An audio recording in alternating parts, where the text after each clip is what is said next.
Hi there, I'm Woniya here to share with you some little tidbits about the preparations and the gear that I did for season 6 of Alone.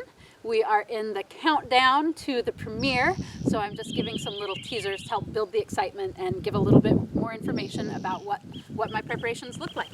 So I did a lot of work on making my own gear for my time out, and I do a lot of work with fiber arts and buckskin, natural leathers, and clothing and shoes and containers and all kinds of things related to those. But a lot of what I did was a whole heck of a lot of knitting preparatory to going out. So I am a big believer in natural gear and wool over down and synthetics. Partly because I really like the ability to layer with a lot of natural materials.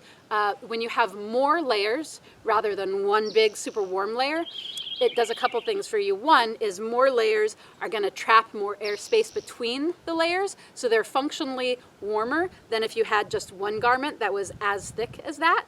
And then also they give you the ability to adapt, so you can take off one sweater and leave the under one on, or use different layers rather than one big jacket that's either everything and maybe getting too hot in it, or nothing and being way too cold.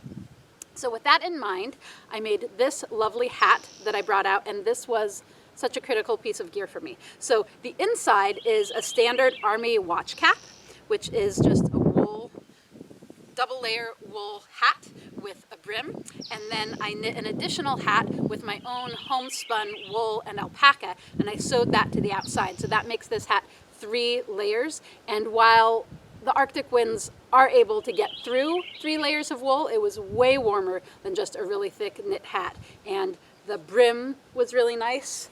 And I mean, I wore this thing 24/7 because it was a bomber. And yeah, it was a really critical piece of gear for me. And being long and covering my ears and then having the brim so that I could wear this if it was sunny and, all weathers was super key. So nice homemade wool gear. It was good stuff. Thanks for watching.